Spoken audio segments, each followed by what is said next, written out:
In principle, steps were taken to further the relations between the two countries on defense industries.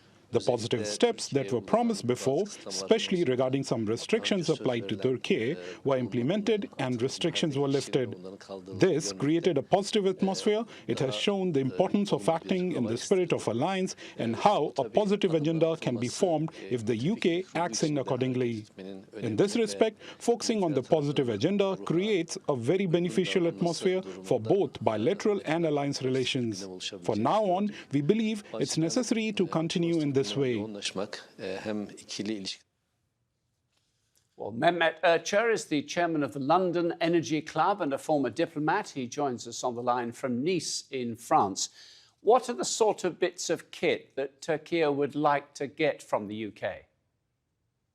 Well, actually, what has been announced as lifting the arms embargo de facto from UK against Turkey, this is an overdue decision. I mean, one can wonder how a NATO ally and a strategic partner could impose arms embargo against a country which is trying to defend itself against the terrorist elements.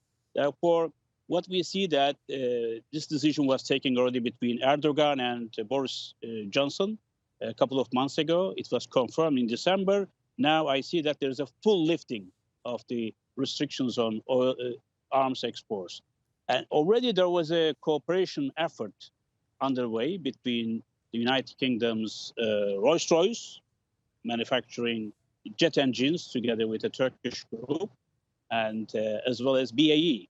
And I know that there are also some of other groups working in close collaboration with Turkey. This is no surprise because after the Brexit, UK has taken independent decision vis-à-vis Turkey, strengthening relations on trade, investments, security, intelligence, but also most importantly, defense collaboration, where Turkey has upped its own capabilities.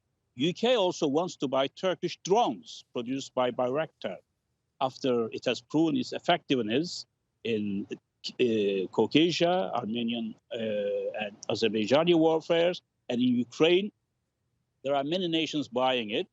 After the UK, I believe that also Canada, which provides certain elements of technological elements of Turkish drones, will be releasing or relaxing its restrictions against Turkey.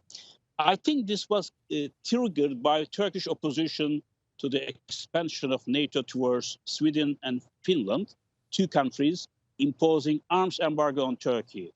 I believe that as a price to join the alliance, these two nations and the rest of the alliance will be relaxing their sanctions against Turkey, not only on arms export, but also in other areas, including collaboration against terrorist elements, PKK in Syria, in Iraq, an organization listed as terrorists by the United States and the European Union.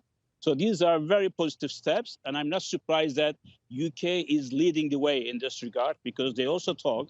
I mean, today, the Dutch Prime Minister and the UK Prime Minister talked to President Erdogan, impressing him about the urgency of NATO admission of Sweden and Finland. I think Turkish insistence on these requirements has paid off, it looks.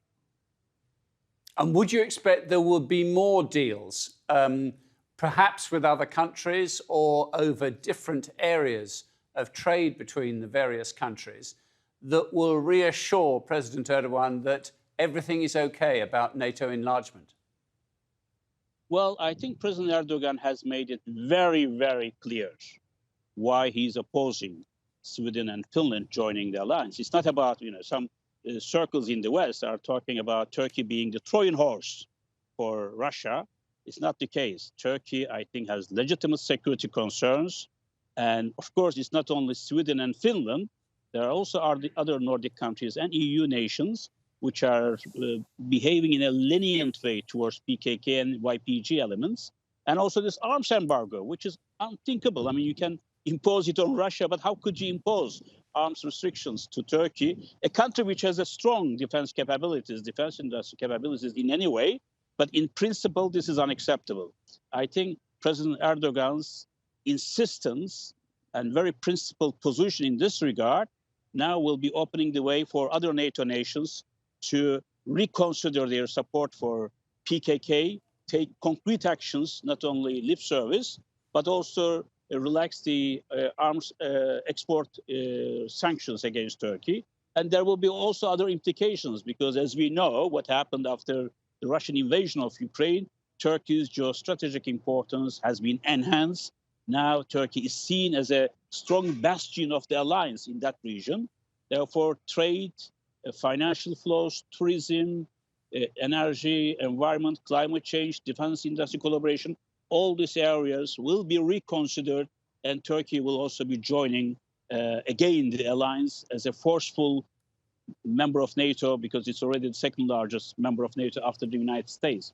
So I think this strong position paid off. I should emphasize this. Otherwise, I don't think that neither Finnish nor Swedish will be coming to Ankara to try to explain their positions.